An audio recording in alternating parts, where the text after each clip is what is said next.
के इतिहास जो चल रहे थे उसको बढ़ाते हैं। आज भी मैं बताऊंगा कि जो भी टॉपिक पढ़ाने जा रहा हूं कि यहाँ से कौन कौन से प्रश्न बनते हैं प्रारंभिक परीक्षा के लिए। आज हम लोग कुछ स्वायत्त राज्यों के बारे में बात करेंगे जो मुगलों के पतन के बाद उत्पत्ति हुई। मैंने बताया था पहले ही कि जब एक बड़ा साम्राज्य पतित होता है तो कई छोटे छोटे राज्यों का अस्तित्व में आना तय होता है ना। ये किसी भी देश के इतिहास का एक सामान्य सा नियम है ना। तो आज हम लोग सारे राज्यों का नहीं करेंगे क्योंकि बंगाल राज्य और मैसूर राज्य जो होता है वो थोड़ा सा हल्का सा डिटेल स्टडी होता है, इसीलिए उसको हटा दिया जाएगा। मराठा के बारे में हमने स्टडी कर ही लिया है पहले ही मध्यकालीन भारत के अंतिम टॉपिक के रूप में। तो आज जो हम लोग बात करने वाले हैं, नॉर्थ में जो सबसे इंपॉर्टेंट राज्य था बंगाल और अवध, तो हम लोग अवध की बात करेंगे है ना। और साउथ में हम लोग बात करेंगे मैसूर और हैदराबाद और कर्नाटक। तो मैसूर की बात अभी नहीं करेंगे, हैदराबाद और कर्नाटक की बात करेंगे। मैप में आप लोग देखते जाइएगा है ना। पीछे से देखिए, जो भी मैं बताऊंगा उसके मुख्य बिंदु जो है स्क्रॉल होते रहेंगे, पार होते रहेंगे रुक रुक करके, उसको थोड़ा सा आप ध्यान से देखेंगे, सारा कंफ्यूजन क्लियर होता जाएगा। और दूसरा जो काम है, जो भी मैं प्रश्न बता रहा हूं उसको ध्यान से सुनिए। मेरे उत्तर बोलने से पहले आपको अगर रिकॉल कर पाते हैं तो ये टॉपिक जो है आपका कंप्लीट है, नहीं कर पाते हैं तो आपको थोड़ा सा और पढ़ने की आवश्यकता है ना। तो यहाँ पर देखिए होता क्या है कि जब मुगलों का पतन शुरू होता है तो अलग अलग क्षेत्रों में जो छोटे छोटे जमींदार टाइप के थे, मनसबदार लोग थे या राजा टाइप के थे, हिंदू मुस्लिम जो भी थे, उन लोगों ने क्या किया, अपने आप को स्वतंत्र करना घोषित कर दिया। तो पहला जो इसमें आपका था इंपॉर्टेंट, अवध। अवध सेक्शन तो देखिए शुरू से ही जौनपुर हो, अवध हो, ये सब में आपका विद्रोह जो है शुरू से होता रहा था, क्योंकि दिल्ली से जैसे जैसे दूरी बढ़ता है चारों ओर तो स्वतंत्र और स्वायत्त राज्यों की स्थापना की संभावना उतनी ही अधिक होती है। अगर दिल्ली में आपका कोई भी अयोग्य शासक बादशाह हो या सुल्तान हो, आप शुरू से आपने देखे हैं, चाहे अयोग्य शासक हो, बादशाह, सुल्तान कोई भी हो, वो अगर अयोग्य हुआ, वो स्थितियों को, परिस्थितियों को संभालने में कामयाब नहीं रहा, तो आसपास के जितनी भी शक्तियां हैं वो जागृत हो उठती हैं, अपने आप को स्वतंत्रता के, अपने राज्य की स्वतंत्रता की घोषणा करने लगती हैं। उसी में राज्य था आपका एक अवध।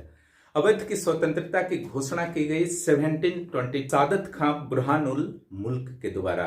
सादत खां का उपाधि था बुरहानुल मुल्क और 1722 से 1739 तक रहा है ना।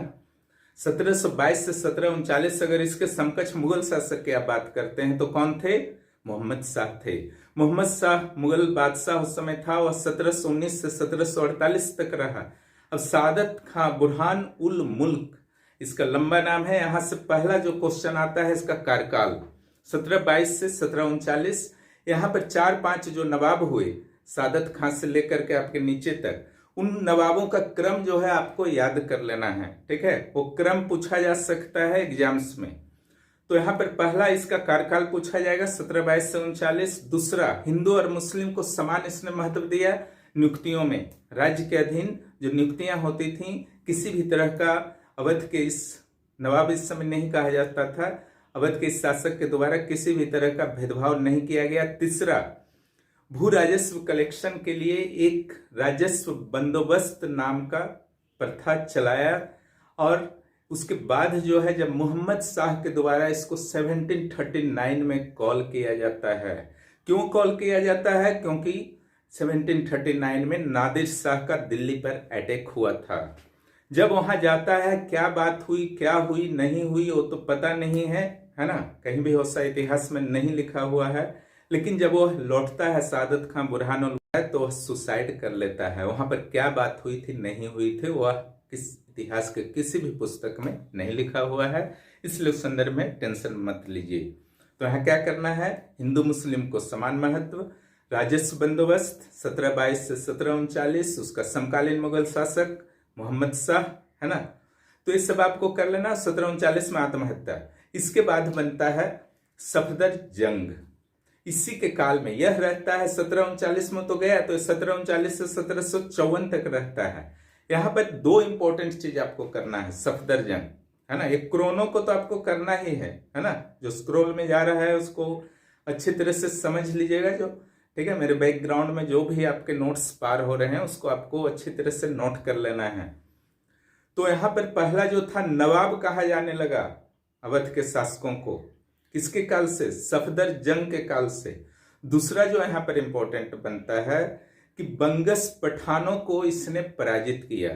बंगस पठान सफदरजंग, बंगस पठान का इलाका कौन सा था? तो वह इलाका था दिल्ली के आसपास का इलाका था, है ना। कानपुर हुआ, अलीगढ़ हुआ, वो सब में जो पठान लोगों का थोड़ा दिन शासन रहा था उसी को कहा गया बंगस पठान। बंगसों का कहां पर शासन था? तो अलीगढ़ कानपुर। इसका शासन को कौन खत्म किया? तो इसे खत्म करने वाला था सफदरजंग, अवध का नवाब। अवध का नवाब का कार्यकाल कब से कब तक हुआ? 1739 से 1754। बंगस पठानों की उत्पत्ति कब हुई थी? फर्रुखसियर के काल में, और इसका विस्तार हुआ था मोहम्मद शाह के काल में, जो फर्रुखसियर के बाद अगला महत्वपूर्ण बादशाह बना था मुगलों का। तो बस सही करना है, बंगस पठानों का दमन, है ना, इसके द्वारा किया गया। और दूसरा जो है इसके काल में नवाब कहे जाने लगे। सफदरजंग समाप्त हो गया। अब तीसरा जो आता है वो बहुत ही इंपॉर्टेंट है, शुजाउद्दौला तीसरा नवाब बना ये, है ना। नवाब दूसरा ही था, शासक तीसरा था। शुजाउद्दौला का जो काल चलता है 1754 से 1775 तक चलता है। और इसके काल की जो पहली घटना हुई वह हुई 1765 में, जब 1764 में जब बक्सर का युद्ध हुआ। 1764 में किसके किसके बीच हुआ था? तो अंग्रेजों के साथ हुआ था। और इधर जो था शुजाउद्दौला का साथ कौन कौन था? 3 शक्तियां, भारत, उत्तर भारत की 3 प्रमुख शक्तियां। बंगाल का एक नाम मैंने लिया, वहां बंगाल का जो नवाब था मीर कासिम, दूसरा हो गया शुजाउद्दौला अवध का नवाब, है ना। तीसरा मुगल शासक शाह आलम। तीनों ने मिल करके लड़ा। बक्सर के युद्ध में 1764 में वे लोग पराजित हो गए। इसी पराजय का परिणाम था 1765 में हुआ इलाहाबाद संधि। इलाहाबाद संधि के पूरे प्रत्येक पहलू पर मैं नहीं जा रहा हूं, केवल शुजाउद्दौला से संबंधित पहलू पर ही रहूंगा। 1765 में क्या होता है? इलाहाबाद संधि के तहत जो इलाहाबाद और कड़ा क्षेत्र था वह था शुजाउद्दौला के ये में अंडर में, और इलाहाबाद कड़ा क्षेत्र इससे लेकर के मुगल बादशाह को इसने दे दिया अंग्रेजों ने, है ना। इलाहाबाद कड़ा क्षेत्र छिन गया अवध से। उसके बाद क्या होता है? 1773 में बनारस की संधि होती है। फिर इलाहाबाद कड़ा जो है मुगलों से छीन करके इसको बेच दिया, है ना, शुजाउद्दौला को। आप थोड़ा सा इसको समझिए, पहले इससे ले लिया, छीन लिया, अब बेचा किसको? मुगलों को। फिर मुगलों से छीन लिया, जो पैसा लिया था उसका कोई वैल्यू नहीं, है ना।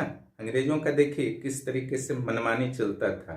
फिर इसको बेच दिया, मैंने एक ही चीज को 2-3 बार बेच दिया। किस तरीके से जो है डरा करके, बेवकूफ बना करके अंग्रेजों ने शासन किया शुरुआती दौर में, आप समझ सकते हैं। इलाहाबाद कड़ा का मैटर हो गया। 1774 अब आइए, है ना। तो यहां पर 1774 में क्या होता है? रूहेलों पर अटैक कर देता है शुजाउद्दौला अंग्रेजों के हेल्प से, और उनका जो है अस्तित्व खत्म कर देता है। रूहेले जो थे वे थे बरेली रामपुर क्षेत्र में, है ना। आंवला उसका राजधानी था। आंवला बरेली के पास है, बाद में रामपुर बना। मोहम्मद अली खां उसके संस्थापक थे। तो रूहेले का अस्तित्व खत्म हो गया। रूहेलों का जो प्रभाव का अगर बात किया जाए तो ही आपका रूहेलखंड इलाका कहलाता है, जो बरेली रामपुर इत्यादि उधर शहर है उत्तर प्रदेश का, माने उत्तराखंड से सटा हुआ इलाका, है ना। मैप में आप देख ही रहे हैं कि कहां पर है। तो ये रूहेले और बंगस को सफदरजंग, और शुजाउद्दौला जो था रूहेलों को, छोटे छोटे राज्य जो थे अवध ने उन्हें पराजित कर दिया उत्तर प्रदेश में अंग्रेजों की सहायता से, है ना। तो ये हुआ आपका शुजाउद्दौला का। तो शुजाउद्दौला में जो बनता है प्रश्न, 1764 बक्सर की लड़ाई, 1765 इलाहाबाद की संधि, 1773 बनारस की संधि, और 1774 रूहेलों का पराजय। इसके बाद जो शासक बना ये बना आसफ उद दौला, है ना। इसका शासन काल में 2 प्रमुख घटना हुआ। पहला तो इसका डेट से काल विस्तार याद कर लीजिएगा कि 1775 से 1795 तक रहा। इसका जो पहला काम रहा, इसने लखनऊ, फैजाबाद से लखनऊ राजधानी बनाया। लखनऊ में मैं आज भी नवाबों के अलग महल देख सकते हैं, आप वहां पर जाइएगा तो लखनऊ को राजधानी बनाया। दूसरा, अवध की बेगमों को इसने बहुत तंग किया। एक गवर्नर जनरल हुआ अंग्रेजों का, वारेन हेस्टिंग, वो पैसा के लिए दबाव डाल रहा था आसफउद्दौला पर और इसके पास पैसा नहीं था, तो अपनी माँ और दादी को बहुत तंग करके उनसे काफी धन ले लिया था जो उनके नाम पर था, और उसकी माँ और दादी को ही अवध की बेगम कहा जाता था। इसको भी याद रखिएगा, अवध की बेगम किन्हें कहा जाता था? आसफउद्दौला के माँ और दादी। के बाद शासक बनता है सादत अली। सादत अली के काल में 1801 ईस्वी में लॉर्ड वेलेजली, कुख्यात गवर्नर जनरल था जिसने सहायक संधि है ना को लाया था, सब्सिडरी अलायंस। इसके अंतर्गत होता क्या था कि वहां पर सैनिकों को भेज दिया जाता था जिस राज्य पर कब्जा करना रहता था। राज्य का अस्तित्व समाप्त नहीं किया जाता था, लेकिन उन अंग्रेज सैनिकों का खर्चा जो है उस राज्य को देना था। ठीक है, इसे सहायक संधि कहा गया। ये वेलेजली का तरीका था, फिर डलहौजी का बाद में तरीका है, सब हम लोग आगे पढ़ेंगे। तो 1801 में सहायक संधि स्वीकार करने वाला कौन था? तो सादत अली। ये भी इंपॉर्टेंट है अवध का। अंततः अवध को पूरी तरह से विलय अंग्रेजी साम्राज्य में किसने किया? डलहौजी ने 1856 में। आरोप क्या लगाया? कुप्रशासन, है ना। और वो नवाब उस समय था वाजिद अली शाह। ठीक है, बेगम हजरत महल फिर विद्रोह की थी, उन्हीं के फैमिली से थी। 1857 का विद्रोह, है ना। बेगम हजरत महल बाद में आई। तो ये था आपका अवध से संबंधित। अब हम लोग चलते हैं साउथ की जो प्रमुख शक्ति थी हैदराबाद, उस पर बात करते हैं। तो देखिए, हैदराबाद का अगर आप देखें तो इसका बारे में पहले भी चर्चा हो चुका है। तो हैदराबाद में जो निजाम उल मुल्क था वह संस्थापक था 1724 में। वह काफी प्रयास किया मोहम्मद शाह जो मुगल बादशाह था उसको समझाने का कि मुगल साम्राज्य के वैभव को फिर से वापस किया जाए, लेकिन मोहम्मद शाह तो रंगीला शासक के नाम से प्रसिद्ध था, आप समझ ही रहे हैं, वो क्या सुधरता। तो वह चला गया साउथ, है ना। सारे अच्छे गुणों का पलायन माना जाता है उसका दक्कन की ओर जाना, हैदराबाद की ओर जाना, है ना। और उसका जो मूल नाम था, वहां से प्रश्न पहला रहेगा। 1724 से 48 तक उसने शासन किया। उसका मूल नाम जो था चिनकिलिच खां था पहला। उसको उपाधि अलग अलग दिया गया था फर्रुख सियर के द्वारा। पहला उपाधि दिया गया था फर्रुख सियर के द्वारा, और वह था खान दौरा निजाम उल मुल्क, है ना। दो उपाधि फर्रुख सियर ने दिया, खान दौरा निजाम उल मुल्क। और फर्रुख सियर के बाद जो शासक बनता है मोहम्मद शाह, उसने भी उपाधि दिया उसको, है ना, आसफ जाह और दक्कन का राजा। मैंने मान लिया था कि तुम अब राजा रहो, क्योंकि 1724 में जब वह साउथ जाता है तो वहां पर मुगल गवर्नर था मुबारिज खां, है ना। तो 11 अक्टूबर 1724 को क्या होता है? मुबारिज खां के साथ इसका युद्ध होता है। और मुबारिज खां नेचुरल था, जब बादशाह की स्थिति इतनी खराब थी तो उसका गवर्नर क्या करता, कितना पावरफुल रहता, हार गया। और हैदराबाद राज्य की स्थापना की गई निजामुल मुल्क के द्वारा। इसके सारे उपाधियों को मैंने बता दिया। ये हिंदू मुस्लिमों को समान रूप से महत्व देता था। इसका एक वजीर है जिसका नाम आता है एग्जाम में, पूरण मल, है ना। इसके अलावा जो 11 अक्टूबर 1724 को युद्ध हुआ था मुबारिज खां और निजामुल मुल्क के बीच में, उसे सरकू खेड़ा की लड़ाई कहते हैं। इसके अलावा मराठों से यह पराजित हो गया, है ना, निजामुल मुल्क, जिसके कारण दुरई सराय की संधि 1737 में बाजीराव से करनी पड़ी। और मालवा बुंदेलखंड जो नॉर्थ का पार्ट था, मराठा से लगा हुआ था, वो उसे देना पड़ा, है ना। तो ये सबसे इंपॉर्टेंट सेक्शन था पूरे हैदराबाद राज्य का। अगर हैदराबाद के निजामों के बारे में आप पढ़ते हैं तो सबसे इंपॉर्टेंट था। इसके बाद जो शासक बनता है नासिर जंग। इसका क्रोनो भी याद कर लीजिएगा, जितने भी हैदराबाद के नवाब का मैं नाम ले रहा हूं, है ना। नासिर जंग, और उसके बाद बनता है मुजफ्फर जंग। ये दोनों का स्टडी हम लोग जो है एक साथ करेंगे, है ना। ये दोनों मामा भांजा था, नासिर मामा मुजफ्फर भांजा, है ना। नासिर जंग जो था वो अंग्रेजों की सहायता ले रहा था। और मुजफ्फर जंग फ्रांसीसियों की।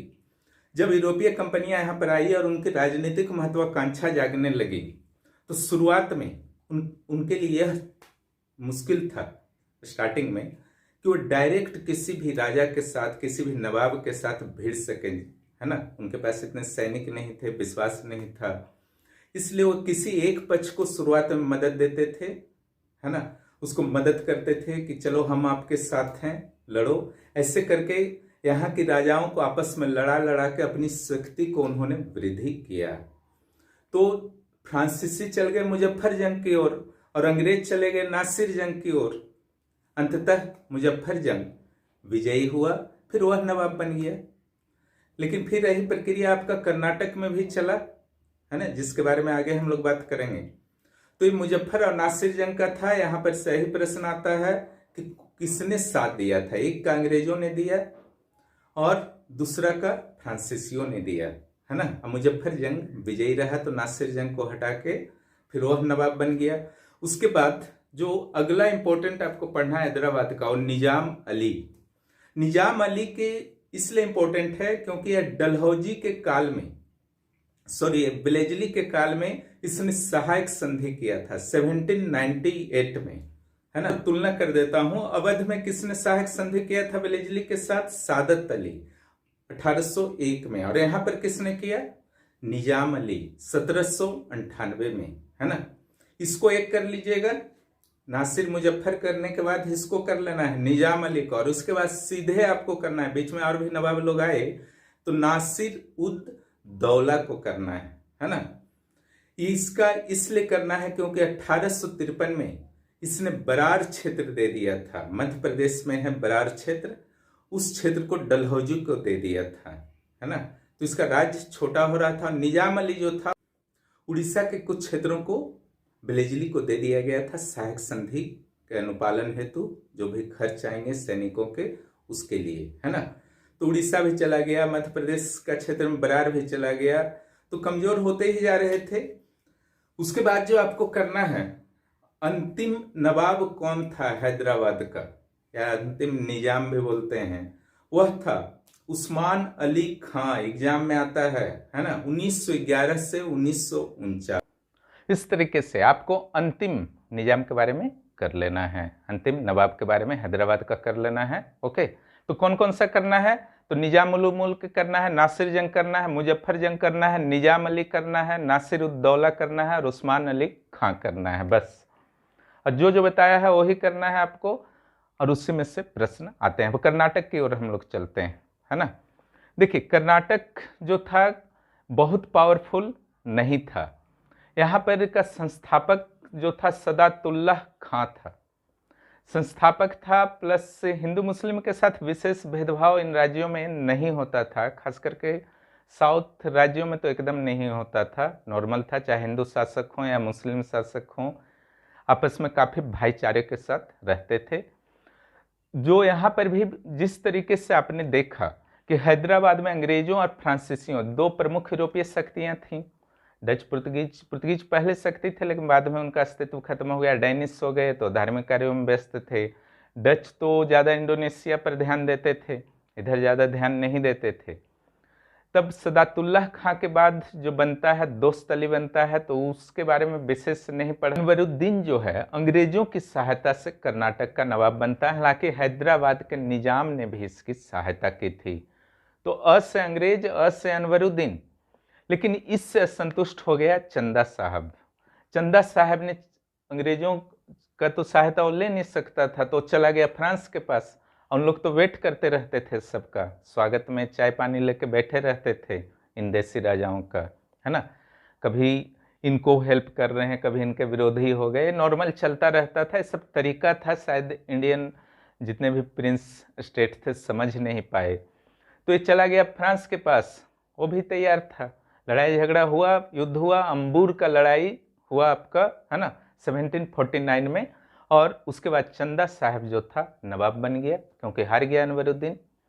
और उसके बाद अनवरुद्दीन का पुत्र था मोहम्मद अली, वह फिर अंग्रेजों से हेल्प लेने को गया, है ना। अब अंग्रेजों के हेल्प लेने गया तो अंग्रेज भी तैयार बैठे थे, उसने हेल्प किया, क्योंकि वो तिरुचिरापल्ली भाग गया था डर से जब उसके पिता की पराजय हो गई, है ना। तब चंदा साहब को फिर से पराजित कर दिया, अंग्रेजों के हेल्प गया, मोहम्मद अली बन गया फिर से नवाब, है ना। तो इस प्रकार चलता जा रहा था। अंततः जब वेलेस्ली का काल आया, लॉर्ड वेलेस्ली का काल आया, तो छोटा मोटा कमजोर राज्य था, यहाँ पर सहायक संधि नहीं किया बल्कि उसको पूरा कब्जा ही कर लिया। वेलेस्ली ने विलय कर लिया ब्रिटिश साम्राज्य में पूरे कर्नाटक को। इसका राजधानी अर्काट था और 1801 में इसका विलय हो जाता है और जो नवाब था उसको पेंशन वगैरह दे दिया जाता है। इस तरीके से कर्नाटक राज्य का अंत हो गया। अवध का 1801 में सहायक संधि हुआ था और 56 में विलय हुआ था, डलहौजी के काल में, ध्यान रखिएगा, है ना। अब आते हैं हम लोग भरतपुर के जाट राज के बारे में। जैसा कि आपको मैंने बताया था, मुगलों औरंगजेब का जब मैं पढ़ा रहा था उसके काल में बहुत सारे विद्रोह हुए थे। उसमें आजा सब राजपूत सिख सूत्र मैंने बताया था, है ना। अफगान के बाद जाट का नंबर आता था। जाट में आपको याद होगा कि गोकुल जाट और राजा राम जाट ने विद्रोह कर दिया था। बाद में फिर चूड़ामन और बदन सिंह ने कुछ क्षेत्रों को जीत लिया था, है ना। अलीगढ़, मेरठ वगैरह आसपास के क्षेत्रों को जीत लिया था, मथुरा, कानपुर, ठीक है। बंगस का भी प्रभाव था उस क्षेत्र में। उन क्षेत्रों में जीत करके स्वतंत्र जाट राज स्थापित करने किया था चूड़ामन और बदन सिंह ने। चूड़ामन ने अकबर की कब्र भी खोदी थी 1588 में। उसके बाद आता है सूरजमल। सूरजमल को ही वास्तविक मामले में, वास्तविक रूप से जाट राज के संस्थापक के रूप में देखा जाता है और इसे जाट जाति का अफलातून यानी कि प्लेटो कहा जाता है ना। 1756 से 1763 तक इसका शासनकाल रहा और इसने आगरा, मथुरा, अलीगढ़, ठीक है, उसके अलावा मेरठ, इन क्षेत्रों में शासन किया। अब बंगस और रोहेलों के बारे में मैं पहले ही बता ही चुका हूँ। ये दोनों भी छोटे छोटे राज्य थे, जाट, बंगस और रोहेले, ये तीनों जो हुए छोटे छोटे राज्य हुए। तो इस प्रकार ये जो है समाप्त होता है यह टॉपिक। यहाँ पर से जो जो प्रश्न आ सकते थे मैंने बताया। अगला जो इतिहास में टॉपिक होगा वह होगा बंगाल का स्वतंत्र राज्य के रूप में उदय। संभव होगा तो बंगाल और मैसूर दोनों ले लूँगा। जो भी इस चैनल पर नया है चैनल को सब्सक्राइब कीजिए और दोस्तों को भी इस चैनल के बारे में बताइए और चैनल की मेंबरशिप भी प्राप्त करें और मुझसे एक्स्ट्रा सपोर्ट आप उस माध्यम से प्राप्त कर सकते हैं। देखने के लिए बहुत बहुत धन्यवाद। फिर मिलते हैं अगले क्लास में।